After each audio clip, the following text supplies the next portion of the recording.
And thank you for joining our first digital marketing for the women's owned business. I'd like to introduce to you Patty. Patty is going to be our speakers for today. Before we start, I just want to introduce you a little bit about PACE. So I'm the director for the Women's Business Centers, and we are happy to share that we're celebrating our 20th year anniversaries for our centers this coming year. Love for you to join us. Let's just hop right in and let me introduce Patty. Patty has over 20 years of experience in marketing and has been in the online space since 1998, where she's developed an e-commerce program for a gourmet gift company in $1 million business. She has spent more than 7 years helping wine industry gain tractions online, and has since branched out to help other industry growing the branch including financial, legal, health, and beauty, motorsport, landscape design, CBD, cannabis, restaurant, political, activism, and nonprofits. Golden State Marketing and her other businesses, California Wine Marketing, were found in 2006.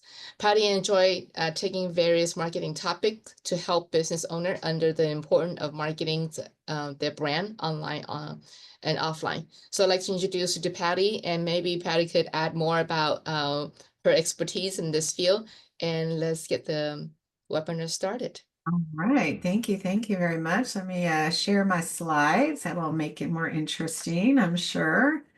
Okay, and let me get to the slideshow. Okay, is everybody seeing that? Foundations of Online Marketing? Good. Yes, perfect. All right. Well, thank you, everyone. So this one is the first one I'm doing for PACE, I should say, not first one, in conjunction with Constant Contact. So I am a Constant Contact authorized local expert. So they are an email marketing platform at its core, but they also do a lot of other things. So this will be a little bit of their content and my content combined.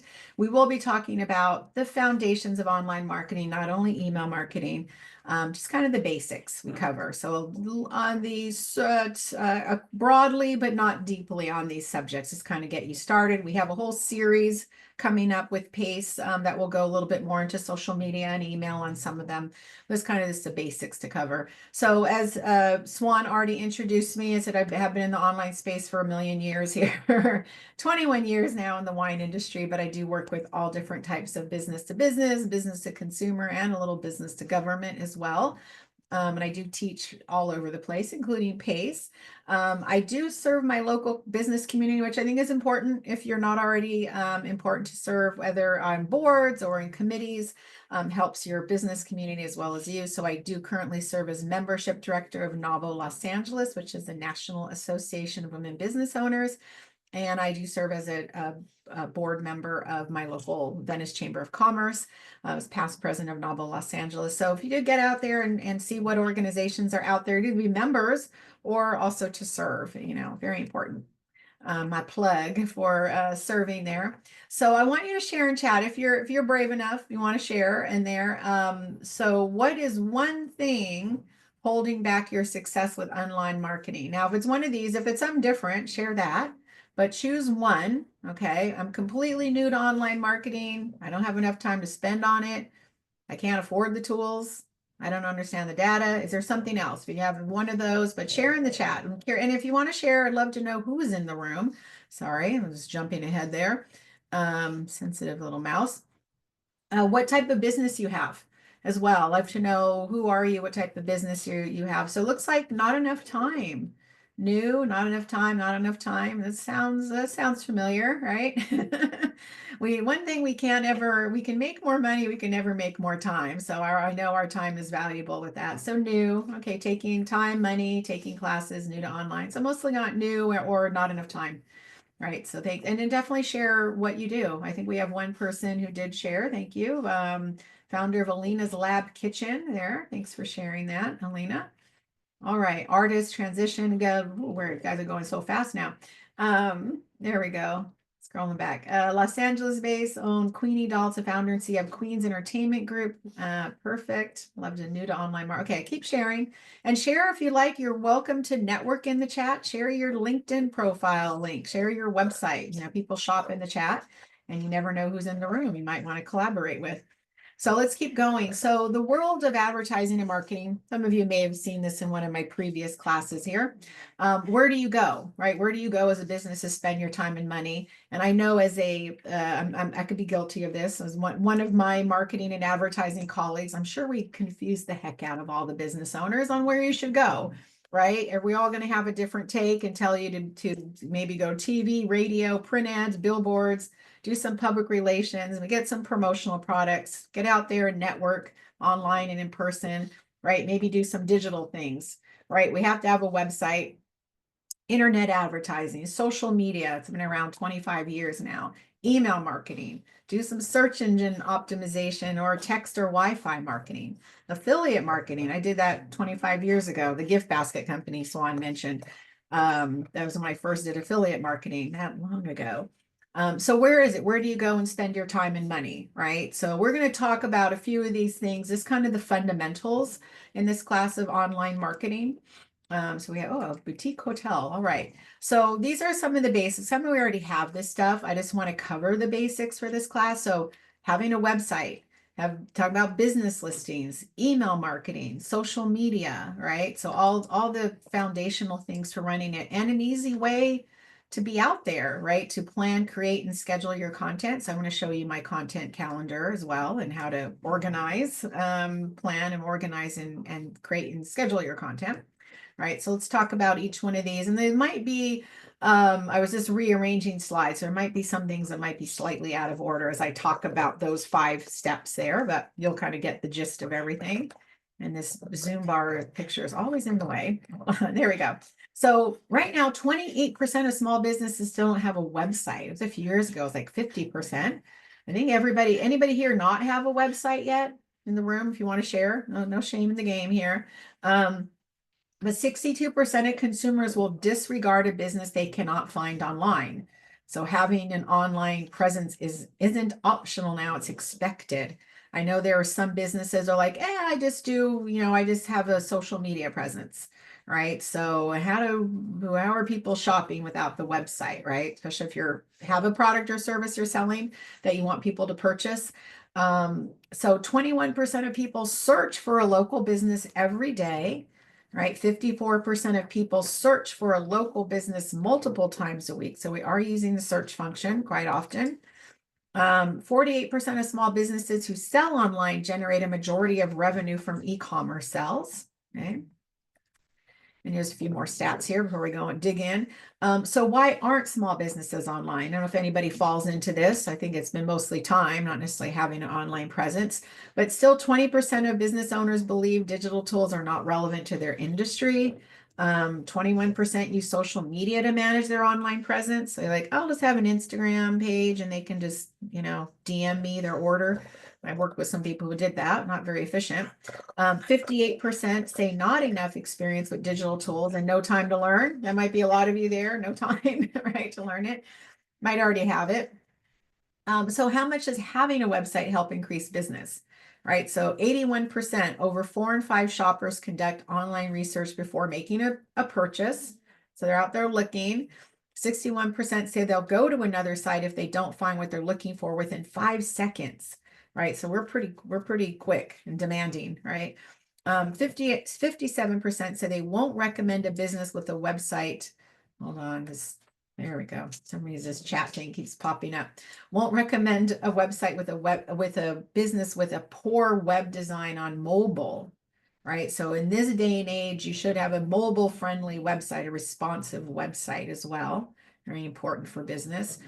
And so how do you get most business today, right? Business is built on relationships, right? And some, whether you're business to consumer or business to consumer is more about that impulse purchase, right? You're still kind of building a relationship in a way, you want to get your brand out there, but me buying a pair of shoes that I think are cute on Facebook versus, hey, I want to buy some, maybe purchase a service, or a bigger product or something I might need for my business, might take a little bit more hand holding and relationship building, right? To build that know, like, and trust. So still built on relationships, right? Word of mouth. I hear this all the time when I talk to business owners, like, how do you get most of your business? Word of mouth and referrals. And they think, word of mouth happens online as well, as in person. People, that I was just talking to my dental client, and most of his business comes either from insurance or word of mouth, right? Or referrals. But it can happen online, right? Through social media. Here, you can see here through Google searches as well, through reviews and testimonials and things. So we're considered word of mouth. In social media influencers can be considered word of mouth as well. All right. And I was going to say, just so I forgot to mention, a little housekeeping. If you have any questions as I go along, drop them in the Q&A. You have both. And if you just want to chat, network chat, etc., drop that in the chat. So just to distinguish between the two. So what do people find if they go looking for your business? So if they're going to Google, usually we're going to look for, like, say Chinese restaurant near me or dentist near me, right? So what does that look like? And generally, when we look at Google, we're going to find paid ads. We're going to find organic results. And we have Google used to be called Google My Business. Now it's a Google Business Profile, right? So how are they finding you? The other things they're going to find reviews. So this is showing obviously for Constant Contact. I don't think most of us have a Wikipedia. It looks like Constant Contact has their own Wikipedia there. I guess you could create one if you wanted to. Open source. Social media links are going to be on here. So when you do search engine, it's not just your website anymore. You could be aggregated on Yelp or some other, say, handyman, might be aggregated on Thumbtack or Angie's List, right? So a lot of different ways you might show up on social media, SEO on social media. Nowadays, it's not just about your website, right? So if you're not online, how are your prospects going to find you, right? In different ways. And we'll talk about the different ways to be online, right? So search for what your business should be found for, right? You should know this, right? Look under Google. What are you? You're a cheese shop. Let's see, we have specializing in gourmet Southeast Asian cuisine, right? So if somebody was searching for Asian cuisine, do you pop up in some way? Let's see, I think this was in my last group. Somebody was talking about Putin. I'm not sure what that's about. Let's see, we have retail online real-time treasure hunt. There we go, Gail, that's interesting. Family-owned boutique hotel. People search for hotels near them or where they're going to go visit. I'm looking for a hotel in Santa Monica, right? Does your hotel, your boutique hotel, come up on search, right? So that's important to know. Bath and body products. What are people searching for? How do you show up? Right? Very important. What do they find when they click through if you do show up? Of course, that's usually going to be your website. We'll talk about some website practices in a minute. Are you paying attention? Meaning, if people are asking questions out there, right? Will the sale be for public? Wait, we put a post up, hey, we're having a big sale. Somebody asks, is this sale for public or members only? Are you responding? Are you paying attention to what people are asking on your various platforms and channels that you're on, right? And then you want to definitely create content will help you increase your chances of getting found, especially search engine optimization. My colleague Brandon with SEO Optimizers will explain this, that it's not just about keyword ranking anymore. That you can't game the system anymore with just planting a bunch of keywords in whether in your metadata or on your website, right? It's all more importantly than even keywords is what's called backlinks, other sites that are linking to you, content that's relevant, right? Google wants to know that, hey, if we send somebody to a website to ask about, where can I get glasses, for my face shape, it's going to go to a site. It's like, it looks like my pug there. That it's going to get the most relevant information. Like it's going to be a site about picking glasses for your face, not a site on how to buy cute things for your pugs, right? Because it has a pug picture, right? So you want to make sure that you're being found for what you serve, what your business is, right? So they love fresh blog content, right? How to pick glasses for your face shape. Demonstrate your expertise with that content. Answer questions they're asking. There are ways to tricks to find out what people are asking. There's a section on Google. I should have put the slide on here. If you go and search anything, let's just say eyeglasses for your face shape or pug treats or whatever, there's a section. It usually comes up to the top. It's called People Also Ask. And if you keep dropping down the down arrow carrots there, it actually will show you questions people have asked around that topic. And those are actually good to use for social media to answer those questions, or your FAQ, because people are actually asking those questions. So you want to pay attention to what's being asked around your topics sorry, there we go. Definitely listings that you have Facebook listings, your Google business profile, I just showed you. Yelp, if you are Yelped for your business, not everybody has that. Make sure everything you have up there is up to date, right? So your business listing, obviously your website, any of your social media should make sure that's all up to date as well. It's a lot to keep track of, and we kind of, I every day when I talk to advising clients and I'm looking at their social media, they don't have a handle on it. Oh, I don't have access to my Facebook. I lost it. Somebody took it or hacked it, or an old employee had it, or I know I can't access my Instagram, so I set up a new one, or I haven't updated my LinkedIn for 20 years. You want to make sure your social media presence and your business presence out there is up to date, right? Just like you wouldn't want to just treat it as like a storefront. I'm walking down Main Street and I see a shop and their door is boarded up and they have a broken window and it looks like they had a sale back in 2000 and late, and there's a sign on the door from that sale, right? We're like, where are they in business? What's going on here, right? So we wouldn't want to have, a bad storefront online, so to speak, as well. Important to keep everything fresh. So once they get there, is it what they're looking for? So whatever they potentially search for or saw some ad somewhere, now they come to your website. Is it serving them, right? So there are definitely some best practices here, right? You definitely have to have a mobile responsive website. I just mentioned that.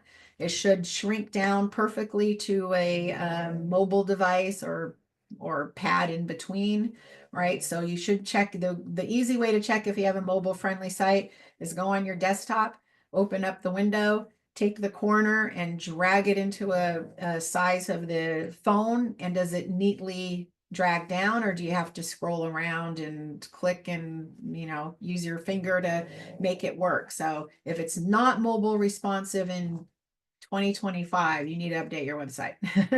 should be nobody that has a non-mobile responsive site in this day and age.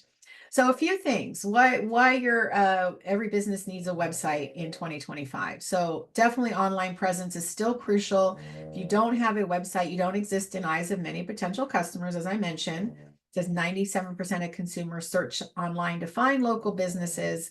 So your website is your digital storefront. Some of you are obviously more local than others, right?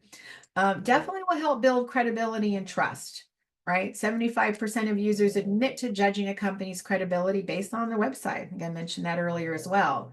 I have a Yelp review, one of my other classes, social media, was a winery. And I didn't know the winery when I first saw the review, but then I wound up working with the winery.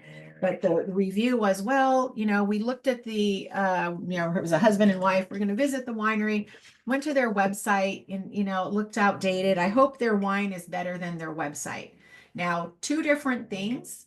The wine quality has nothing to do with the cheesy, old, outdated website at all, but they were judging their product based on the website design that hadn't been updated, since 1997. Since been updated, but already right out the door, their impression is, like the restaurant, the food. It's like if you had a bad website, I'm like, oh, I hope the food isn't as bad. The chef has nothing to do with your website design and vice versa, but you're already going to get that impression, right? You have that one impression to make. Definitely 24/7 availability, right? If you have a physical location that's maybe not 24/7, you obviously can be online and have that 24/7 presence. Definitely a way to capture leads and sales, of course. It says businesses with optimized websites can see up to 400% higher conversion rates, right? Definitely competing in a digital economy. More than 65% of retail sales will either be influenced by or occur through digital channels. So without a website, you risk losing that portion of business. Your competitor might out there, right? Mobile usage is growing. There's 60% of web traffic. It might be even higher now. 2025 is expected to come from mobile devices. So again, mobile responsive is not optional.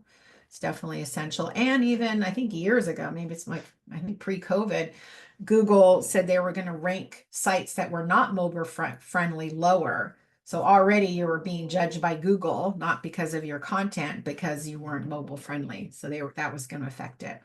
So another reason too. And then, so key features of a successful website, right? We've had websites around for 20 years. I'm like, Patty, why are you talking about this? Right, right. You'd be amazed at the websites that I see. I talk, like I said, I talk to business owners every single day. I look at websites, right? That's the first thing I go to look for if they have one already. Um, and I see what's going on with it. Who is it talking to, right? What is the purpose of it? Is it to sell, generate leads, right? Is it speaking? Is it user friendly? Is it hard? Like, how do I get to a sale? Where's the information on how I shop, right? You don't want to put any barriers in front of people to get that information and get to that sale, right? Is it mobile friendly? Is it slow loading? Is something going on with it? Does it have good imagery? People like to see image. Sometimes there are sites that have like too many words and not enough images, and I'm not going to sit here and read like 5 pages of content, right? So very important. And I find over the last year working with private coaching clients and advising clients in programs, I've reimagined, I call it reimagined websites to better speak to what they do, right? Sometimes we wind up over designing websites, overthinking them, and then they're not really speaking to your ideal clients, right? So first step is really, and I just was teaching my marketing plan class before this class, that's the most important part of the marketing plan is who your ideal customers are. And then once you know who that is your website speaking to them? Can I go there and raise my hand and go, yep, this is me. This is speaking to me. I want this, what they have here. I can do the thing they want me to do, make the sale, download the thing, buy whatever, right? Read the thing, watch the webinar. So again, you want to make sure, especially review it, your website, make sure it works, mystery shop your website, make a purchase. If you have an e-commerce site, make sure that's working and it's user friendly, right? People will give up on websites and they might abandon the cart if it's too much of a process to place the order, right? So you want to make sure all that works. So measuring success, how do you know your website is successful, right? So this would be looking at Google Analytics to get some of this information here.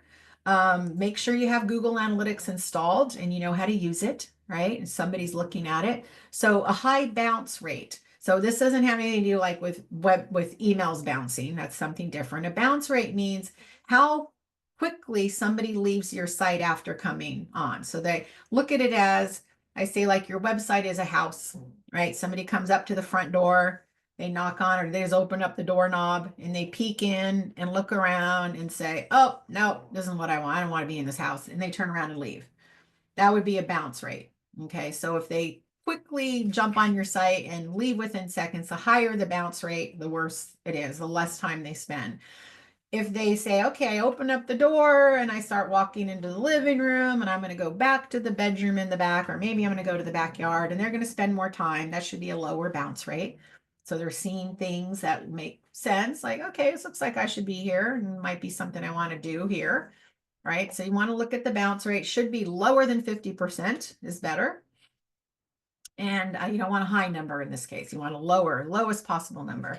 Time on page. How long are they spending, right? The longer time they spent means better engagement, right? So if they're jumping in only like 3 seconds and they're gone, if they spend a minute and a half or 2 minutes, definitely better. What's the conversion? What are the actions that you want them to do? Right. So you can see that on Google Analytics. Do you want them to, you can set goals, what they're called goals. You have them make a purchase, right? So you track them from the front door all the way. They ran all over the house and then like, okay, I finally checked out at the back and went out. Did they jump out the side window, abandoned cart, right? And go, no, not really ready to go through the whole house. make the purchase, download the form, sign up for the newsletter, whatever the call to action is that you want them to do. Right. And then user feedback, ask your audience, maybe do a survey, like, have you visited the site? Maybe your past purchasers, like, or maybe you do a form right away, an automated form, like after their purchase. Give us some feedback on your purchase experience.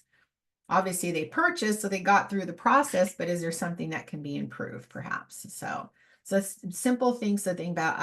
It's amazing how many sites I've seen that just really don't hit the mark with what they're trying to accomplish with their business. It's not speaking to their customers, doesn't really speak to what you do exactly. We tend to talk more about just the solution, but not who we're serving, right? What their problems are and how we can solve it, right? It might just be a whole site about solutions, but nobody's like, I don't know, I'm scratching my head. Like, do I need these solutions? Do I have, what problem are you solving with those solutions? You want to be clear on that. So some must-have elements for your business are just based on your tailored to your business. So e-commerce sites, right? So obviously, if you sell products, you'll need clear product categories, easy to use shopping cart. Test that out, right? We're used to kind of Amazon one-click shopping. I can just hit add to cart or buy it now. So what kind of barriers are you putting in front of your customers? It's the number one abandoned cart issue is if the shipping cost is number one. I think number two is the checkout process is too tedious. I have too many steps. You're asking for too much information, right? I have to, jump through too many hoops of fire to get what I want to get, right? So make sure you have high quality product images and descriptions. I was talking to a local restaurant here, and it's here in LA, right? We have Little Ethiopia, and there's a whole street that has a dozen or so Ethiopian restaurants. And I'm talking to one, working on marketing with them, and it happens to be my favorite one on the street. So I was kind of thrilled to be working with them. And she asked me, and I said, she goes, "What brought you to the site?" What? And actually, I've been in the restaurant. I order on Uber Eats as well. And I said, one thing that gets me to try different things and I stick to the same dish that I have is like, I don't know what all these things are. There's beautiful pictures, but the name, I'm like, I don't know what it is. Is it something I'm going to like? Is that beef or is it pork or is it seafood? Or I can't tell because it's a lot of stews and things of different sauces. I'm like, and you have 12 other so restaurants on the same street serving pretty much all the same dishes. And the same thing, there's no product description. I don't know what I want to make sure if I'm buying some food, I know what's in it. I'm going to like, is it spicy? Does it have a certain meat I don't like? Does it have some veggies? What is it? So I wind up sticking to the dish that I can identify it and I know what it is. Right. So I said, up your description on there so that people then I'm not going to go to your competitor who has the same product potentially because I can see clearly like what it is and you describe it in a way that I'm like, okay, I want to try that, right? So making sure you have all that information on there. Customer reviews if you have them, highlight your return policy, your shipping options very prominent because that is a number one reason people abandon carts is the shipping options, right? If you're service based, right? Highlight your services, definitely descriptions, case studies, right? Social proof with testimonials. Make it easy for customers to contact you, like get a quote, schedule a call, right? Include resources, blogs. You're showing your subject matter expertise, right? That you're an expert. They're going to hire you for whatever that service is, right? Showcase your industry expertise. If you're local, make sure you use local SEO to appear in regional searches, your maps, your business hours. Make sure you have that business profile with maps and directions. Nonprofit organizations, and if we have any in the room, make sure you have a clear call to action for donations. I've seen nonprofit sites where I'm like, I don't even know how to donate or do anything. Like, hey, do you want to, volunteer? What is it that you want them to do? Very clear. Don't be afraid to ask for the sale, the sale or the donation, right? So make sure you highlight your impact. Got to pull on those heartstrings, right? We're just talking about that in my marketing plan class, right? Somebody who works with, she helps here in the local area, people affected by homelessness who have pets and how to, being able to take care of them and have resources for the pets. And, I go, shows, how do I market that? How do I get donors? I'm like, well, you got to pull on the heartstrings of other pet owners like me, right? That I have dogs and I can be, relate, to owning a pet and having to take care of it, right? So, you have to make sure that you're hitting the right mark on your website and your marketing as well. Well, that makes sense. And then, so if there's any questions on website stuff, so this is basics. Like I said, some of you, I would say do an audit, do a review of your website. I do that as well. More than happy to look at your sites and do an audit and see what's working, what's not. Is it speaking to your ideal audience? One trick you can do, it's an AI with ChatGPT. Now, you can try it on other tools. You have to have the paid version of ChatGPT. And it's just basically a prompt saying, go to my website, and you put in your entire website URL, http www, etc. And based on the content on my website, who do you think my ideal clients are? Right. And the reason that you do this particular prompt is you want to see, is it reading the information on the site correctly? Do you have enough content on your website that speaks to who your ideal audience is? So I had it go to my website, Golden State Marketing, and do that prompt, it's going to say, oh, okay, yep, she serves business owners and she does social media and email and marketing training and all the things that is on my site. So it reads correctly. So I know it's serving my audience because that describes who I help and what I do. Right. So it's a good kind of prompt to kind of test your website out. If it's not, if it said, oh, it looks like she sells ice cream, I know, like, oops, I need to fix my website. Right. Nowhere do I talk about ice cream other than it's my favorite dessert, but I don't think I even mentioned that there. So you do want to check that out. So looks like we're sharing websites. Good idea. Share your website address. We can check them out. So let's talk email. The next step on the tools to use out there. Very important. Of course, this is Constant Contact as well, and they've been around since '95 as an email platform, but they do a lot more now. So definitely it's one of the most important tools for marketing out there. You definitely want to collect email addresses so you can contact them on your terms, right? So the best ROI of any marketing tool out there, right? I could say this is my email marketing drop the mic slide, right? So for every $1 spent on email marketing, there's an average of a $40 return on investment. The best of any tool out there. This has not changed for years, right? So anywhere between 36 and 44, but for many years it's been this ROI. It hasn't changed other than a little drop up and down. You can see social media, that would be organic or paid. It's a little off there. About half of that.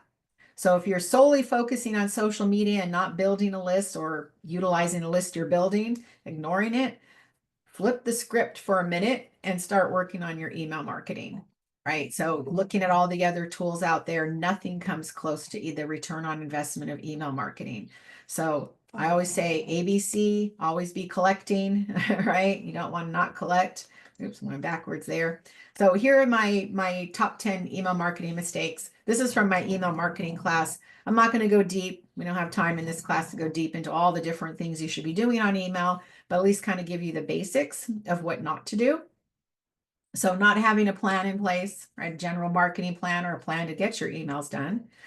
Assuming your customers don't want email. Don't assume that. They do want to hear from you and more often than you think. Okay. If they signed up for your list, they want to hear from you. Not collecting emails wherever you can. As I said, ABC, always be collecting, whether it's your website. Make sure you have a website sign up form and it works and it's collecting somewhere. Any opportunity in front of a customer that you have in your storefront, at your events, anywhere you get a collection point, make sure you're gathering those emails. Not being consistent all year, right? So maybe you're focused on, Christmas time, right? So you only whip out the email program during November, October, November, December, and then you kind of just forget about it the rest of the year.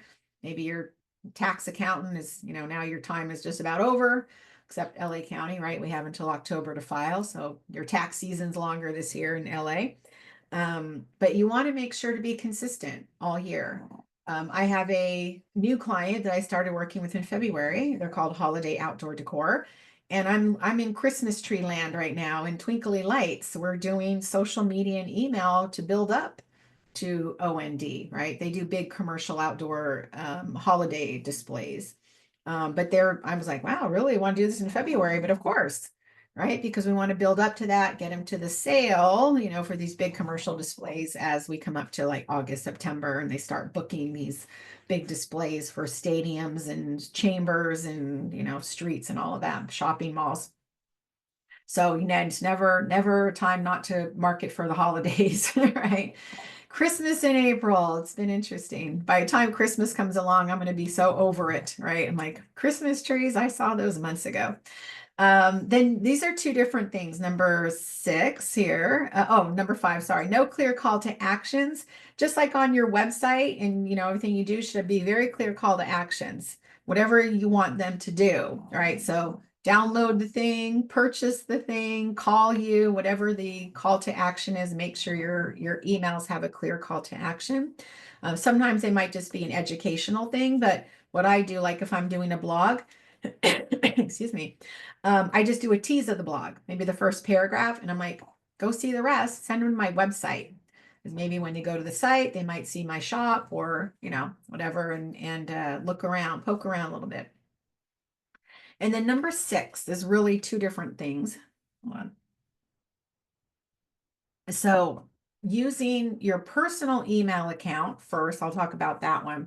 So instead of using an email platform like Constant Contact or any of the other email platforms out there, you're deciding to send promotional emails through your Outlook or your Gmail or Apple Mail. Don't do that. Okay. Those are meant for one-off emails. I mean, you can send to groups and stuff like that, but you shouldn't be using those to send your promotional emails or campaign emails. They're not set up for that. There's no unsubscribe from it. It's not following proper canned spam rules with doing it that way. You physically can, it's just, it doesn't have the features that you're required to send promotional emails, like being able to unsubscribe with one click on there. Also, you could get blocked more with your IP if you're sending bulk emails, so they could wind up going to spam more than through an email platform that monitors that.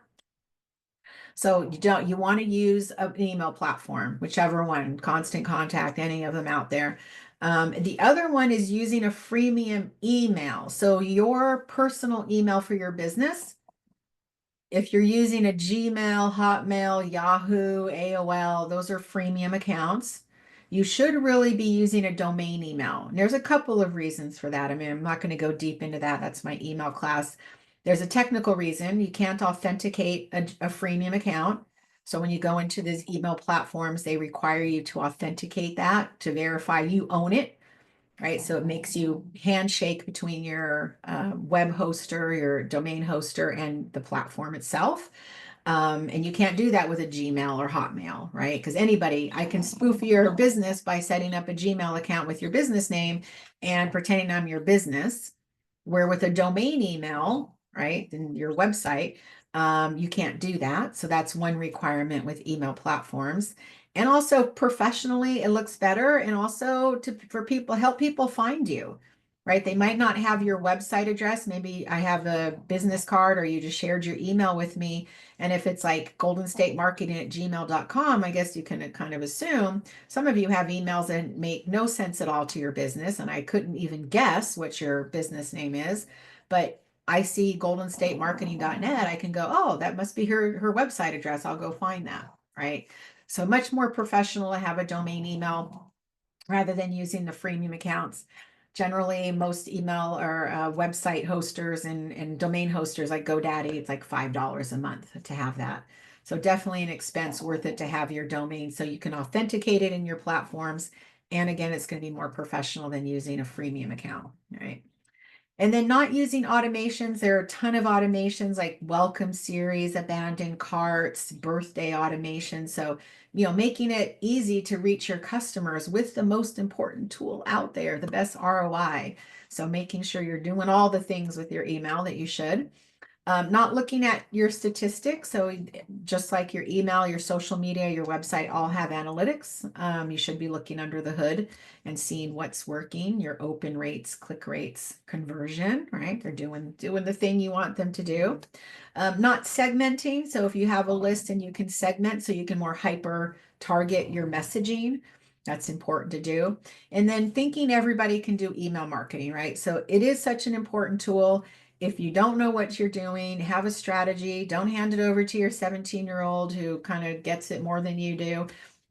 Make sure you have somebody in place that knows what they're doing with this very important tool and have an email strategy. And also, I left it off of here. Don't assume again, they don't want the emails on there. Don't base it on you. Just like with social media, like, oh, I hate social media. I'm not on it personally, so I don't want to do it. Right. Or I prefer Instagram versus Facebook. So I'm just going to go on Instagram. Same with emails. You might not like having an inbox full of emails. And you might say, well, I don't want to upset my customers and I want to annoy them by sending too many emails. So I'm just going to send them, one every once in a while, one a quarter or something. Right. Don't assume they don't want your emails.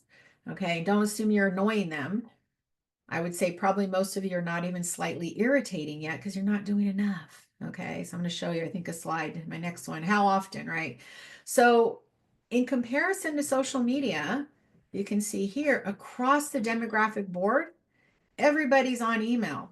So, if you have focus on an older audience, to say 65 plus, you're more likely to reach them by email than you are looking at social media.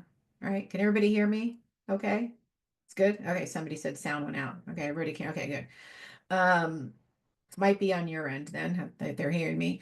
So again, if you have an older audience, you're going to want to do emails more. You can see on social media on the top left, majority is going to be that 40 and below, across combined. 40 and above, not so much, but look how consistent it is via email. So very important, especially, I mean, if you're in the younger demographic, either way is going to work, but on the older side, you're going to want to do email more than you are social media.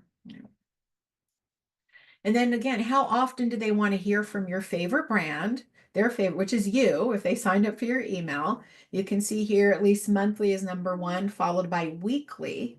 So 61% there. For weekly, you can see it drops off monthly, quarterly, all of that. So they generally want to hear from you more than you think, right? So I would say at minimum, do at least monthly. I would say weekly is better. It sounds like a lot, but it's not, right? I do a couple of times a week, and people, and I want to say people are worried about annoying their customers and, oh my God, they're going to unsubscribe if I send too many, one email over and they're finally going to unsubscribe. I have a really big list. I get unsubscribes every time. I'll sit there and cry over it for a minute and go, oh, they don't like me. Why are they unsubscribing? And I'm like, they're just not interested in my service, and that's okay. I had somebody yesterday, instead of hitting the unsubscribe, he hits reply and says, I have more than enough business. My wife is like major marketing guru, whatever, and just take us off your list. I'm like, oh, that's great. That's good to know. He has enough business. It's working. They're handling their marketing. They don't need me. So, he has to be unsubscribed, and that's okay. It's going to happen. They're not your brand ambassadors. Don't worry if people unsubscribe. It's going to happen. Don't force, for the sake of not getting unsubscribes, not send emails to avoid unsubscribes. Does that make sense? To do that, right? Like, I'm afraid that people aren't going to like me, so I won't do anything. I won't get any business at that point, right? That's just silly or to do that. So send out the emails. Don't worry about the unsubscribes. They're going to happen, right? So you can engage new contacts with a welcome series. There's a couple of examples of things you can do, and these are all done through Constant Contact, but any of the email platforms can do these. You can do a welcome series. You can be educational, of course, right? Invite them to connect on your social media.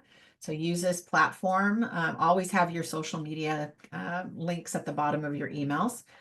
This one a little bit more. You can obviously for promotions. So I say plan at least sending one email a month. If not, I say weekly. Be helpful, right? You don't want it to be all promotional. You want to do educational, give them some information that's in to keep them on the list. And it's not all about here, buy the product, buy the product, buy the product, right? So definitely want to get out in front of them. So that's the basics on email, so deep as we're going to go on this one. So let's talk about social media, right? It's big subject, definitely not the same ROI that you're getting via email, but just a few quick stats. So who's hanging out on social media? I kind of showed you that on the earlier slide, comparing it to email. right? So by generation, you can see here our Gen Z, what ages we are as of this year. So the Zillennials are 13 to 28. Your Gen Y millennials are getting up there in age, 29 to 44. Gen X, we're a little group, 45 to 60. The top one just hit 60 this year. Baby boomers, 61 to 79. And then that silent, golden, greatest, all those generations above 79 plus. So looking here, again, across the board, those younger generations are going to be mostly there. Millennials and Zillennials to combine make up the biggest group. Does start to drop off. And these are overall social media, not by platform. My social media class, I do break it down by the different platforms. Facebook is still the platform where you're going to find more of the older people than the other platforms, right? So the say 50, 55 plus on here. So again, across the board, mostly the younger folks on social media in general. But you know, us old folks are still out there a little bit. Depends on the platform. And I already showed you this slide that I had earlier. So wanted to reiterate again, those younger audiences in comparison to email are on social media. And then what are you doing? What can brands do to prompt consumers to purchase on there? So if that's your goal to get them to a purchase, right? Of course, being responsive, right? So think of this if you had a storefront, almost a lot of the same things, right? If we walk into a store, generally you want them to be responsive, somebody to acknowledge you. I mean, even at Walmart, they'll greet you at the front door, right? Not all of them do. um, Offering promotions. We all like to save a little money, especially now, right? Providing educational content, especially on the products and services. Interesting visuals. We like our videos and photos. Being funny, you know, it's better than being mean, right? You have to just be careful with things like I definitely don't trash talk brands. Don't do that. I'm seeing this happening now. There's comes up on Facebook there. So Canva, right? Everybody's familiar with Canva, is a design tool and amazing things it can do. I just went to a Canva conference and the new features blowing everything out of the water. Um, but there's a company called, I think it's called Blaze Marketing. I think it's called AI Marketing. And all of their marketing messaging or Facebook ads are all negative on Canva. How much Canva sucks compared to what they do. It's like, oh, you don't want that pre-canned Canva stuff. And I started reading the comments on him. A lot of people are like, is that really a good marketing plan to trash a brand? When it actually, I mean, now I think it'll probably blow them out of the water with AI tools and all kinds of things that it has. But that's their whole marketing message is trashing their competitor, which is a pretty formidable competitor in comparison, but they feel that they have to kind of punch up, rather than saying how great my tool is and what it does. Let me tell you, because they know Canva is it can be a category killer for design. They have to trash talk it. Wouldn't recommend that as a marketing strategy. Exclusive content, maybe behind the scenes. Let them know what you do. Depends on your behind the scenes. Mine would be pretty boring. You'd sit here and film me, talking to you or typing away all day. But if you have something of interest to show them, maybe if you're a restaurant, show them what you're doing in the kitchen, stirring up a pot, making a dish. You see the videos all the time on Instagram of them stretching cheese and doing all the food things to get people hungry and interested, right? So a lot of things you can do to get to that sale right there. So it doesn't have to be overwhelming, right? Definitely make sure you claim all your names on the channels if you haven't already. You want to definitely consistently post wherever you're posting, be consistent. It doesn't have to be as frequent as long as you're consistent, right? So give you an example, right? So I'm more active on LinkedIn. I do post on Facebook and Instagram for my business, but I'm business to business, so I'm focused on LinkedIn. I do the posting, the channels or the newsletters, things like that. And one of my colleagues, she has her own social media marketing agency here in LA. And I was at lunch with her a month or so ago. And she goes, I see you all the time. You're on LinkedIn all of the time. And I said, well, I automatically post once a week. I schedule out a marketing tip. Some of you might see them all across the channels. So I'm consistently posting one time a week on LinkedIn. Now, if I add in a, hey, I was at this event, or I add onto it, but generally most weeks I'm only once a week on LinkedIn, but she thinks I'm like on there all the time because she sees it every week consistently. So it's not as frequent, but it's definitely consistent because I have it auto scheduled for the whole year out for this marketing tip. So again, consistency is key, right, with that. Definitely helps to post more, especially on out the Facebook, Instagram, where you want to have more reach with more posting, right? Definitely drive people to your site. Not all posts are going to have that conversion, but you definitely want to get them to the point of the sale, right? Or the conversion that you want them to do, at least on some of them, you want to be promotional as well. Right. And it says, don't waste time on social, just support your business, right? You don't have to play around. You're definitely there to support, bring awareness, right? Of course, maybe handle customer service, make sure you're there. If people are reaching out for customer service, that you're responding, right? Because people are they treat social media as your customer service outlet, right? And then definitely the action, right? Get them to that point of making an action with your business. Right. And then content. So we kind of talk about that, whether it's email or social media. We talk about blogs, your website is all a bunch of content that you need. Right. So very important. So I'm going to show you some things here. So this is what's called content journey mapping. There is no template for this. I just wanted to show you this visual because our journey maps are all going to be different, right? I'm not saying everybody here is going to be on TikTok and Pinterest and YouTube and Facebook and Instagram and all of these things, right? So whatever tools you're on, whatever platforms you're on, you just look at a visual as a journey map. Like, don't look at your content as all silos, right? I got to do this blog over here. I got to do an email here. I got to post all the social media and do a video. How can you send your content on a journey, right? Recycle, reuse. So can you take a blog post, as an example here, and turn it into, of course, an email? And then maybe I take that blog post and make a video of it, a breakdown. Let's just say we're doing a video on I have a dog treat business, and I'm going to say the top 10 best natural dog treats. Right. So I have a blog post on that. And then maybe I break them down into a couple of treats per video, and I create 5 different videos on it and post them out, or do social media posts on each of the dog treats. I send an email about them, right? So whatever that journey looks like for you, how can you take that content and reuse it in different ways?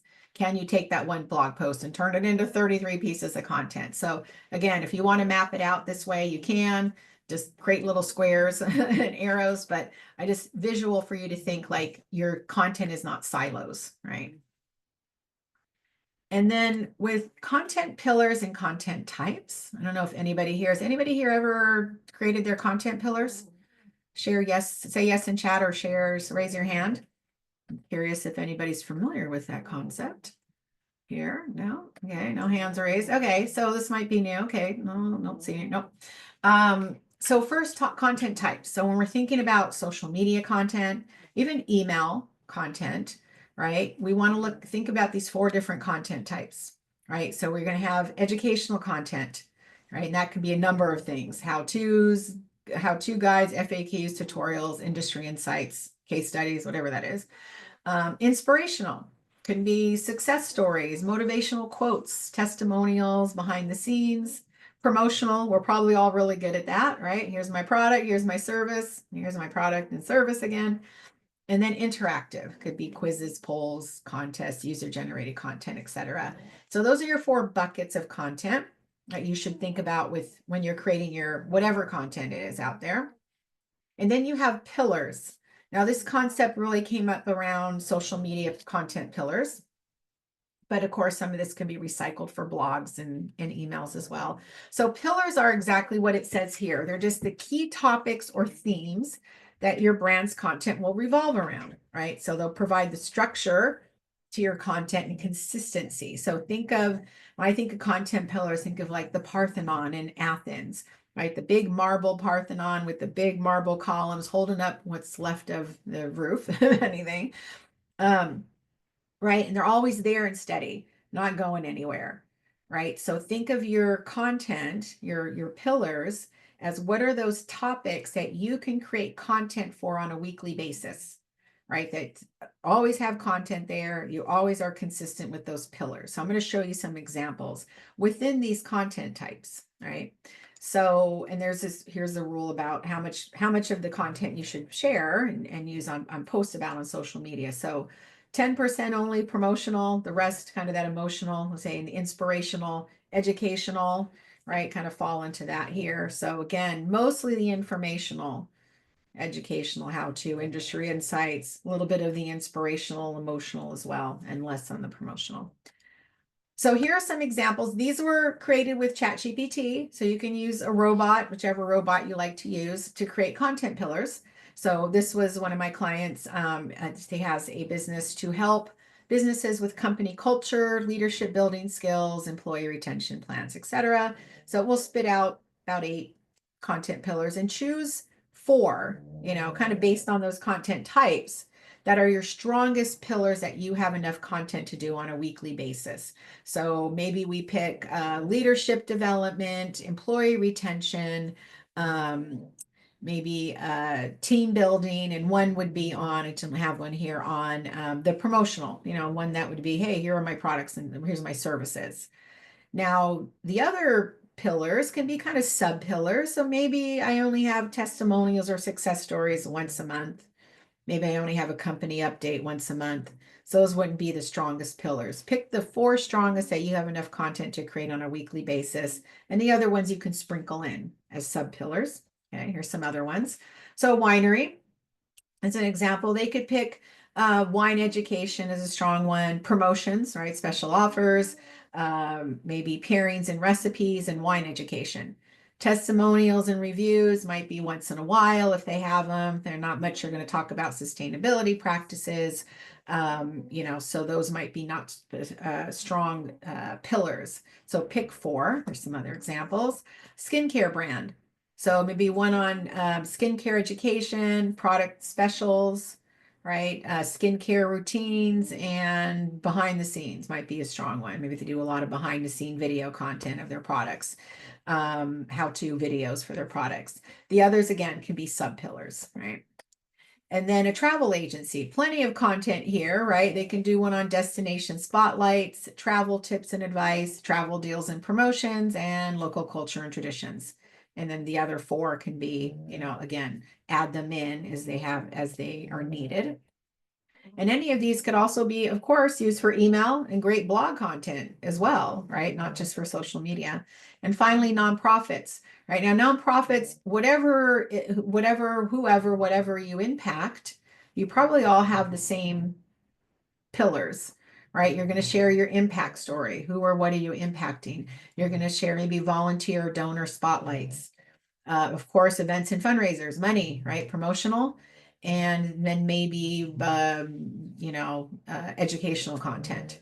And then the rest, again, as you have stories and advocacy or community engagement, you can sprinkle those in. So hopefully pillars make sense, right? Figure out, and then I do provide on my calendar a prompt, and I'll show you that in a minute on the slide in a minute, the prompt to use on the free version of ChatGPT or the paid version to create your content pillars. Okay. So the next step is planning your content. All right. So I know this is where probably most of you get overwhelmed, right? You have to have a process in place. You got to plan out your month. You got to create the content. You got to schedule it all. Got to get it out there, right? Anybody overwhelmed? Raise your hand. Say yes in chat. It's okay. It's okay to say you're overwhelmed. Everybody just said earlier, right? You don't have time, right? So everybody should be probably overwhelmed with this. So having us overwhelmed. Yes, yes, yes. Well, you said you didn't have the time, so I'm sure you did. So getting a process in place is important, right? It's still going to be a little overwhelming. If you're doing it all yourself, right? You continue to do it yourself. It does take work. It does take, you got to create the content. I do it myself. I do it for myself and my clients that want me to do it for them. Right. So I do the content. I got to plan it out at the beginning of the month. I got to create all the content. They got to approve it, and I got to schedule it all and then start all over for the next month.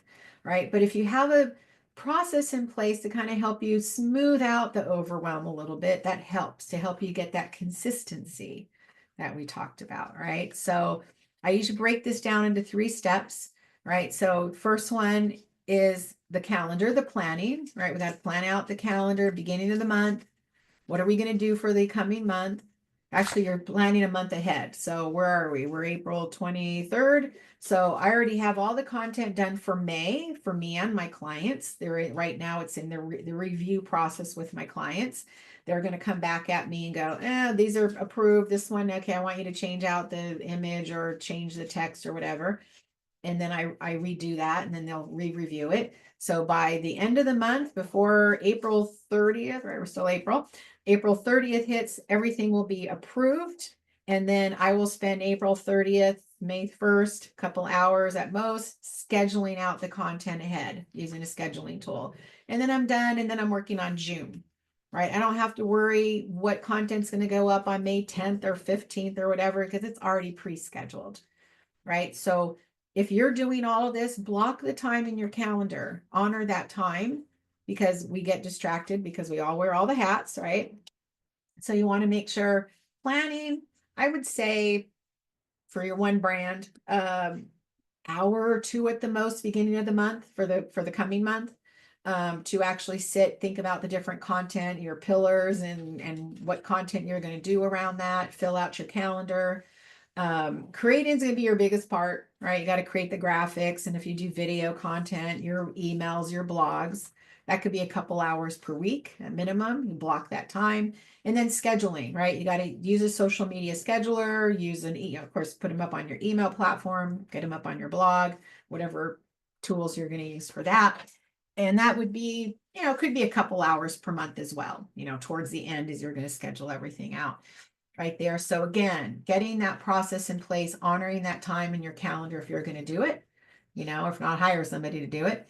But it all does take time out of your busy schedule to do all this. So the calendar. So I'm going to share my content calendar, and I'll make sure Swann will have it with the page of the recording and slides. You'll get it to download. It's a Google Sheets calendar.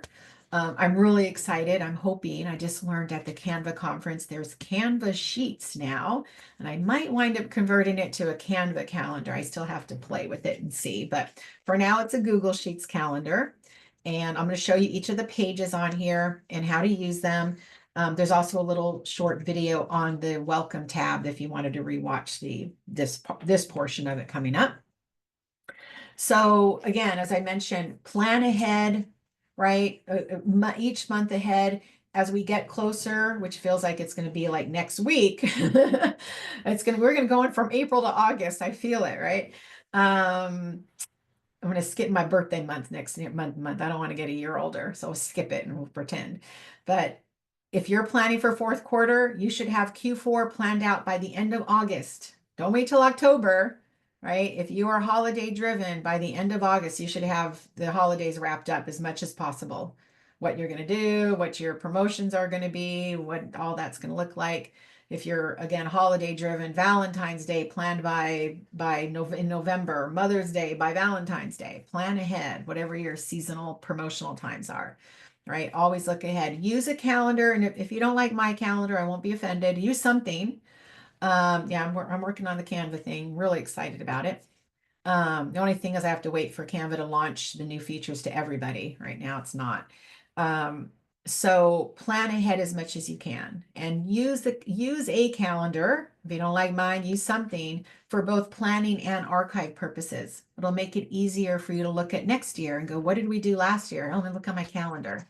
I don't have to go scrolling through my social media or email to see what you did, right? So you'll be able to sync up all of your platforms, your email and your social media and your blogging, okay?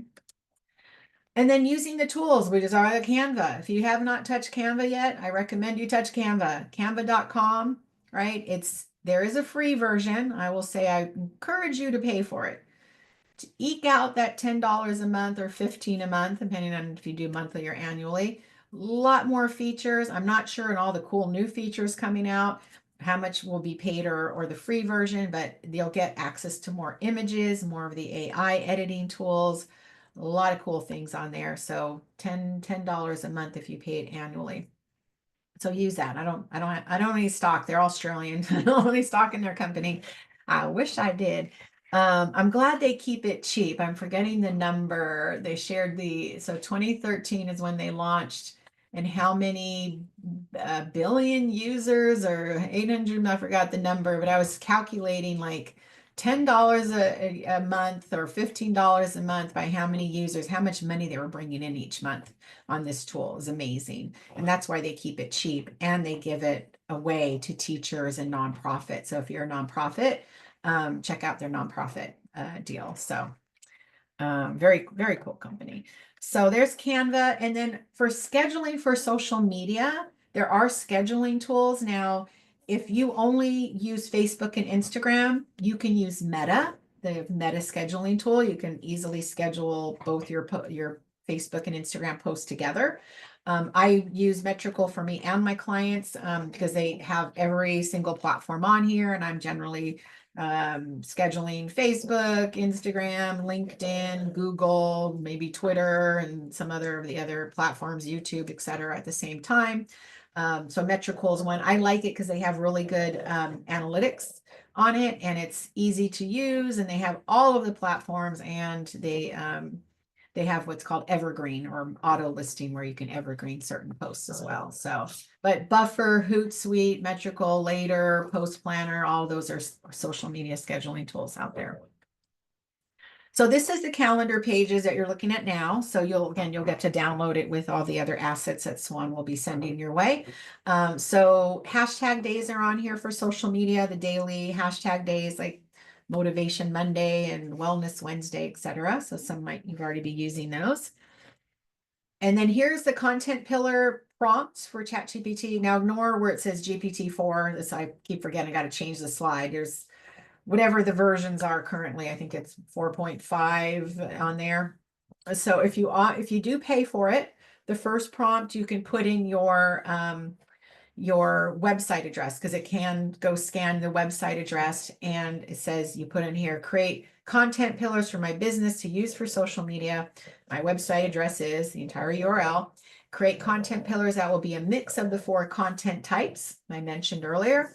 On the free version, you're going to have to feed it the information about what you do. So I have a marketing business, I help small businesses, I do social media, blah, blah, blah, all the things. So you have to feed it that on the free version. On there, it will spit out some content pillars. You can plop them right here on there so you have them, and you can figure out what your 4 strongest content pillars are to start using those. And the other ones might be your sub pillars if they make sense for you. So there's that. And then this is no longer in there, so I'm skipping that there. I forgot to take those slides out. So they're also for each month are the national holidays. These are pulled from nationaldaycalendar.com. And you can use them for social media. You can use them for email as well. So these are fun for engagement and reach on social media, to add to whatever other content you're doing on there. So what you'll do is what I do with the calendar, like right now we're in April, almost August in a minute, as I mentioned. You'll go through the entire rest of the year and check the boxes. Okay. And make sure go through which holidays do I want to promote for each month. And now they don't automatically check the box and then magically appear in your calendar. You do have to move them there manually. I don't know if Canva will do that either. It'd be nice, but there might be an easier way there. But check the boxes. And then what I do is I'm planning, like for June coming up in a minute. I will look at June again, make sure I didn't skip any. My clients, I have them look, and then maybe there's something I missed that they want to cover. So I check those boxes off first, get that done. Okay. And then this is the calendar page. Now, this is obviously filled out for demo purposes, but this is what you'll start with filling out, right? So you can see the color coding here. We have holidays in red, whether they're the traditional, that will be automatically on everybody's calendar, like New Year's Day and MLK Day. The events are in green, email campaigns orange, your website blog is baby blue, the LinkedIn article, which would be more B2B, is dark blue. A social media post, that means it's just a graphic or a text post, is purple. Social media stories are turquoise color, and video, whether it's reels or YouTube shorts or whatever video content you're doing, is pink. Okay, so we'll start with the social media, right? So The second thing I would do, I'd say after I mark off the holidays and then I bring them on here. So we've added International Self-Care Day. This is for a skincare brand, if you couldn't tell, and National Hyaluronic Acid Day. So I'm going to plant those in on those days first. Okay. Then I'm going to bring in hashtag days, right? So for every single, in this particular brand, Motivation Monday and Wellness Wednesday. So I will paste that onto every single Monday and Wednesday for the entire year, right? I might not use them every single week. Like you see here, we didn't use them the first 3 weeks and for Motivation Monday, but I plant them there for potential use. Okay. Next thing I would do is adding in any events that you know about for the year already or months ahead. So plant those in there. And then you start filling it in from there. So we figure out what type of content we're going to do on social media. Are we going to do a post, a story, a video, right? And then start filling it in and being specific, right? So we'll just go on the hashtag days. So Motivation Monday, one of them I'm going to do an aging gracefully quote. On the second one, I'm going to do changing your skincare routine post. So you want to be specific so I know for planning purposes what I need to create. And then for archive purposes, what did you create? What did you do this year that you're going to do different for next year? On Wellness Wednesday, we're doing skincare tips. We're going to do a video, sorry, not a video, story and a post. The stories, disappear after 24 hours. So we're going to do both of those. And we picked exactly what we're going to do. Vitamin C, sun protection, food for skin, etc. Okay. On the Thursdays, we're doing a how to use a product video. And we put specifically what products we're going to feature. So again, for planning and archive purposes. Okay, so be very specific on the second line, right? So International Self-Care Day, we're going to do 5 tips for fresh winter skin. So again, we're specific, so I know for planning and archive purposes. So when it comes, that's social media, that's clear. On email marketing, works a little bit different. We work a little backwards. So we start with what do we have to do to email out? There's a bunch of things going on this month. We have a case sale. We have the farmer's market. We have a contest to win a skincare trio. We have a blog. And we have a sale on hyaluronic acid on Hyaluronic Acid Day, right? So a bunch of things going on. So we work backwards. So starting with the farmer's market on the 13th, the very last email we're sending out for it is the day before. And then going backwards, probably once a week for 6 weeks or so, depending on how much time you have to give them time to plan for that. And then on the January case sale, the very last email is the 31st. And then again, working backwards, we're doing one a week to promote it.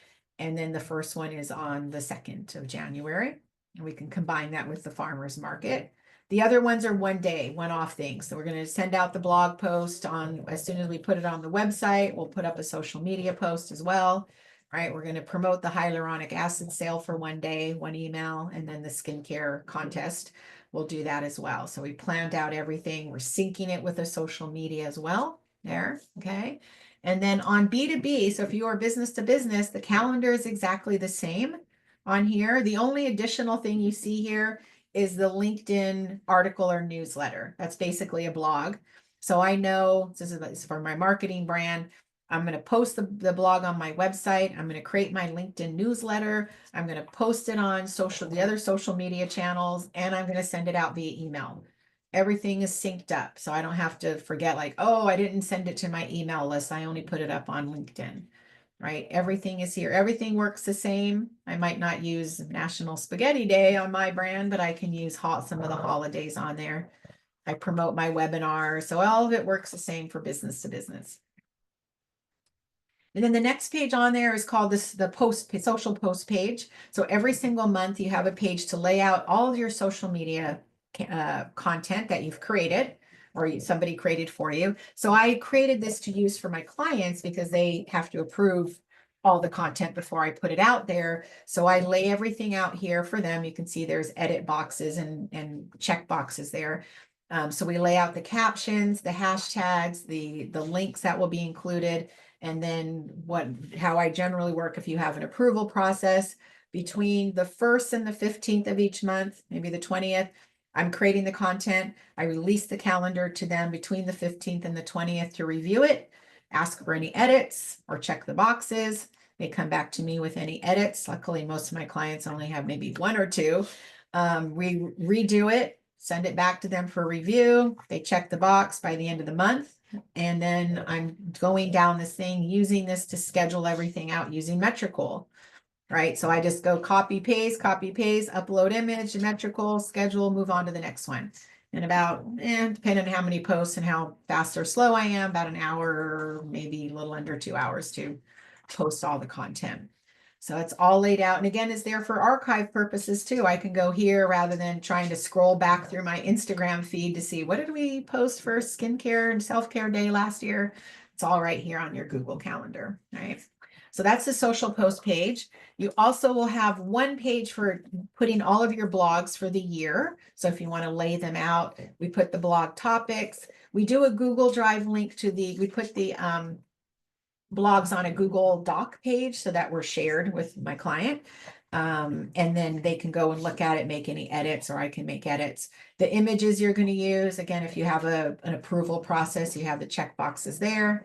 And then the same with emails. You can lay out your emails here. Your topics are going to include the links to that you're going to include in there, the images, your subject line, preview line.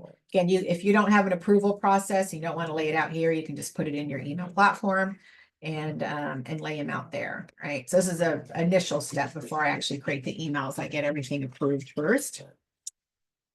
And then, so how will you know this is all working, right? Great, we're doing all this stuff and it's probably obvious, like, how is it working? Are you getting any sales? Are they visiting your site, right? Are they joining your email list? Are they contacting you, calling you, visiting your store, right? Are they walking through the front door? Are they booking appointments? Are they buying? What are they doing? Are they doing the things? Are they converting? Right? You should be obviously tracking all that. You know, if your cash register is ringing, either literal or figurative cash register, of course, or they're at least coming in the front door, whether your website or your local business, right? So those tools for success, again, your mobile responsive website, your email marketing tool, whatever that looks like, your social media, business listings, and then of course those tools I just showed you, the calendar to plan, create, and schedule out your content using Canva or tools like Metricool as well. All right, so going out of order here a little bit, but talking about paid ads perhaps as well. So Sandra, anybody here doing any paid ads, whether Google or social media? Raise your hand or say yes in chat on here. So the difference is I always look at everything holistically, right? So I have my colleague I mentioned, Brandon, he does SEO and Google ads, doesn't touch any social media. Now, all of our businesses are different.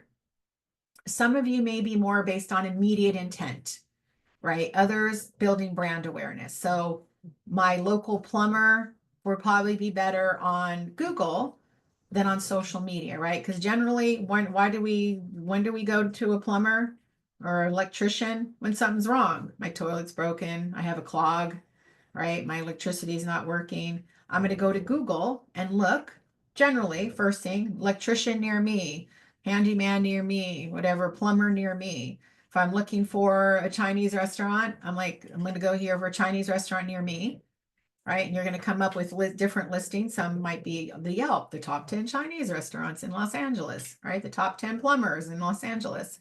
So generally we're going to go here because we have an immediate need for that product or service. We're not going to go to Facebook and hunt down my local plumber. Now, I did actually just recently hired a handyman electrician for my parents' house, and I went to Nextdoor. So if you're familiar with nextdoor.com, and I wound up finding, I'm in love with both of my electrician and my handyman, not literally, but just amazing work. But I lucked out, they wound up going through Thumbtack.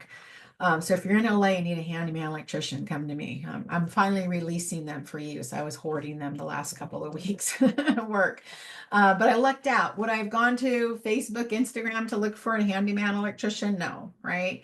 So social media is about building that brand awareness, right? Now, so the local, let's just say, we'll just use say heating and air conditioning, right? Usually you would only call an HVAC person because your air conditioning broke or your heater went out in the winter. So you're going to go to Google, immediate intent, right? Google, I need air conditioning fixer near me, right? HVAC person. Now, the HVAC person, if they wanted to, they could also do social media brand awareness. So, say, for example, does the Google stuff, of course, but then on social media, maybe they post up like during the early spring, like, hey, get your air conditioning unit maintained before it's 100 degrees. Or as the winter comes, if you're in a cold area, hey, make sure your heating unit works, everything maintained. So they could kind of just, building the brand awareness. I have a solar company that does social media and they do Google and to hit all the marks. So to get people to keep thinking about solar, there's not really any solar programs now, but get people to save money, out there to, help the environment or whatever it is to educate people about solar. So again, totally different uses for brand social media ads versus Google ads, right? So immediate intent versus brand awareness. That's why Google is much more expensive because you have a higher rate of or higher chance of converting them quicker because usually it's I need it right away. I might be researching, but my toilet broke. It's not like, okay, I'll wait a month or so to get it fixed, right? I need it fixed yesterday, right? So different approach with that. So again, be useful to your customers, your current and potential customers, right? Create that website as a resource. Use the other channels to drive to the website. Capture email, so important. You saw the ROI on there to get new and repeat business, right? You want them to keep coming back. I say you want to kind of be like that annoying, slightly annoying little gnat flying around, right? Just buzzing. I'm like, Golden State Marketing, Golden State Marketing. I had two gentlemen last week called, schedule a strategy session. And I go, oh, did you attend one of my class? Usually it's like, you guys attend my classes. And he said, yeah, I think it was back when you were still up in San Luis Obispo. And it was a live class. And I'm like, God, that's going back to 2018. So I obviously was buzzing around him for, where are we, 7 years. And the gentleman before that, I think was like 2021. So again, it wasn't like they just discovered me. They said I've been emailing them and they just, weren't yet ready. And finally something clicked and they go, okay, I need her to talk to her about marketing. So you never know. So definitely increase word of mouth for your business. It's all about like, right, creating the experience. So whatever your experience is to get them to the door, right? Entice them to just stay in your universe, right? Like, hey, I'm going to send you marketing tips and you can attend my webinars, right? What does that look like? You want to keep engaging them, get that content out there, whatever it is, your engagement part, increasing exposure, to have reviews, keep connecting with potential new prospects, maybe getting, what do you call it? Referrals, word of mouth. So it's kind of like the buying cycle thing, right? It's like keep them in the buying cycle of where, what do you do to get them in the front door? How do you entice them to stay connected with you? How do you engage them to stay connected and to share and to get new prospects as well? So kind of a weird loop here, keeping them in the cycle. All right. So how to take action. Definitely, if you don't already have a mobile responsive website, definitely have a mobile responsive site created. Capture those email addresses wherever you can. Always be collecting, right? Using email marketing, of course, as I showed you already, to help helpful and promotional content. And then definitely interact and engage with people on social media. You want to do that whatever social media platforms are important for you. Engage with reviews. Make sure, as you can see here, you can see inside the screen there, the person responded, the owner responded. Thank you. We love the whatever that is too. Mark your calendar. I always say good or bad, always respond to reviews if you get those. I have a restaurant client that we both do. He'll respond or I'll respond. I see every review that comes in through Yelp. It gets texted to me, so I know good or bad. Make sure you're always responding, even if you know you're in the right? Customer's always right, but make sure you're responding and people see it so they know that you're responsive to it. Maybe it's, somebody just had a bad day, on either side. But you want to clear that up for sure. Make sure you're responding to those. Right? Create helpful content, right? Of course, I was all about building content.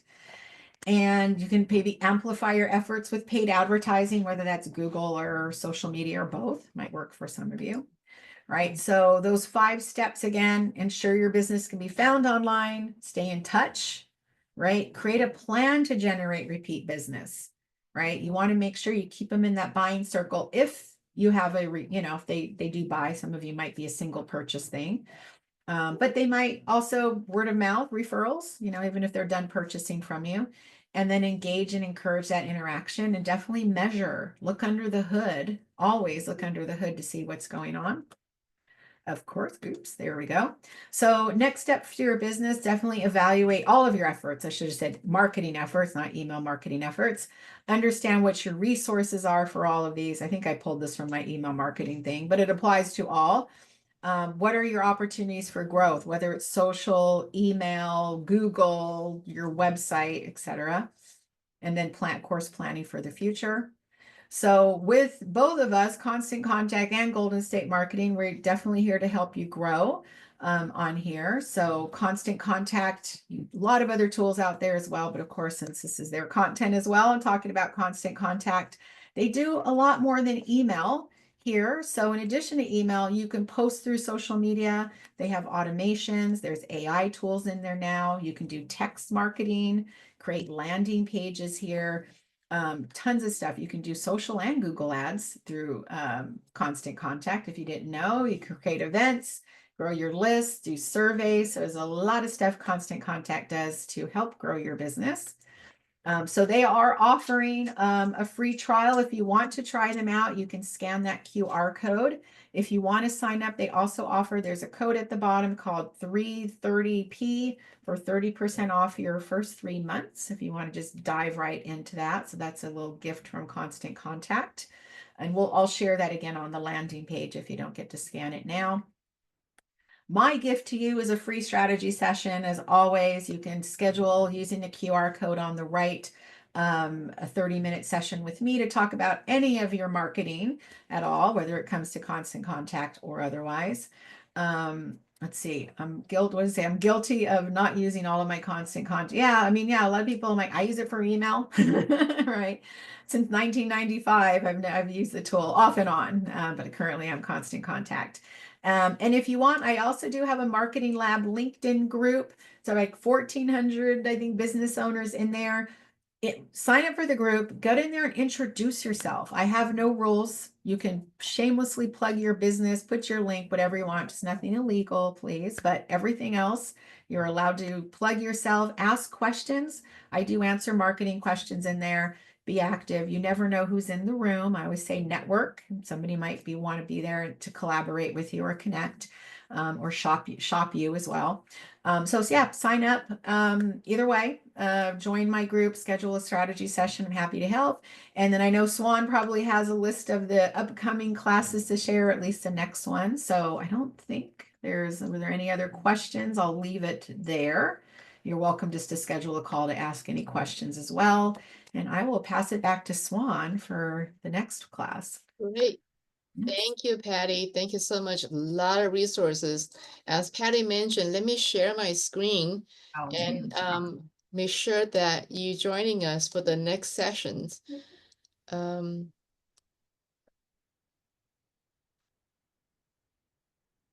anyone see my screen? It's black right now. Share. Hold on, let me stop sharing. Okay, I see the There black. we go. Try it again. Yeah, sometimes the grab doesn't work. Can you see my screen now? Not yet. Oh, hold on. Let me see. There we go. Now, oh, there we go. Got it.